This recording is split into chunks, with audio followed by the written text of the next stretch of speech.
দিদি hair care video চাই, তোমার ডেলি হেয়ার কেয়ার রুটিনটা শেয়ার করো। প্রতিটা ভিডিওর কমেন্ট সেকশনে তোমরা এই একটাই কমেন্টে ভরিয়ে দিয়েছো। তো ফাইনালি আজ আমি তোমাদের সাথে দুটো হেয়ার কেয়ার টিপস শেয়ার করছি, যেটা সকলের জন্য এফেক্টিভ হবে। সামনে তো উইন্টার সিজন, আর এই সময়ে সকলের একটাই প্রবলেম, সেটা হলো ড্যান্ড্রাফ প্রবলেম। তো সেটারই সলিউশন থাকছে আমার ফার্স্ট টিপে। তো ফার্স্টে যেটা করতে হবে, তোমাদের চুলের ডেন্সিটি অ্যাকর্ডিং একটা বোলের মধ্যে বাড়ির রেগুলার ইউজ হওয়া মাস্টার্ড অয়েল নিয়ে নাও, আর সাথে অ্যাড করো হাফ লেমন। এবার এটাকে ভালো করে মিক্সড করে নাও। দেন একটা কটনের সাহায্যে বা ডিরেক্ট হাত দিয়ে তেলটাকে টোটাল স্ক্যাল্পে ভালো করে অ্যাপ্লাই করে নাও। এবার ডিপলি রাফ করতে হবে, কিন্তু একদমই নখ ইউজ করো না। তাছাড়া তুমি একটা ব্রড টিথ কম্ব ইউজ করতে পারো, সেটা উডেন হলে খুব ভালো হয়। তো টোটাল মাসাজ প্রসেসটা কমপ্লিট হয়ে গেলে তুমি চুলটাকে ভালো করে বেঁধে 8 থেকে 10 মিনিটের জন্য ছেড়ে দাও। ততক্ষণে আমরা সেকেন্ড টিপটা দেখে নিই চলো। সেকেন্ড হেয়ার প্যাকটার জন্য আমাদের মেইনলি যে ইনগ্রিডিয়েন্টটার প্রয়োজন হবে সেটা হলো ফ্লেক্সিড।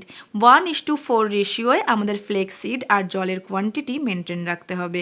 মানে যতটা ফ্লেক্সিড নেবে তার 4 গুণ জল তোমাকে অ্যাড করতে হবে। এবার এটাকে একটু ফুটিয়ে নিতে হবে যতক্ষণ না লাম্পস দেখা যাবে।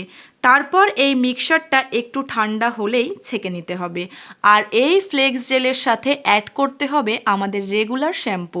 নর্মালি তোমার রেগুলার যে পরিমাণ শ্যাম্পুর প্রয়োজন হয় তার থেকে হাফ এই জেলের মধ্যে ভালো করে মিশিয়ে নিতে হবে। আর তোমরা চাইলে ফ্লেক্সিডের পরিবর্তে অ্যালোভেরা জেল ইউজ করতে পারো। এবার নর্মালি তোমরা রেগুলার যেভাবে হেয়ার ওয়াশ করো সেম প্রসেসে হেয়ারটাকে ওয়াশ করে নাও। আমি কিন্তু শ্যাম্পু করার সময় অলওয়েজ এই সিলিকন ব্রাশটা ইউজ করি। এটাতে যেমন হেয়ার ড্যামেজের ভয় থাকে না, তেমনি ব্লাড সার্কুলেশন অনেকটাই ইমপ্রুভ হয়।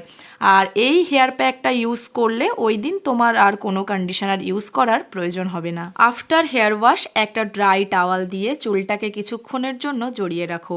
আর সব সময় চুলগুলোকে নর্মালি ড্রাই করার চেষ্টা করবে। আর যদি তোমার তাড়া থাকে সেক্ষেত্রে ড্রায়ার ইউজ করতে পারো, but without any heat. Just normal blow মোডটা ইউজ করো যাতে চুলগুলো কোনোভাবে ড্যামেজ না হয়। Now see the result right in front of your eyes. এই উইন্টার সিজনে তোমরা এই প্রসেসটা পারলে উইকে একবার করে ফলো করে দেখো, ডিফারেন্টটা নিজেরাই বুঝতে পারবে।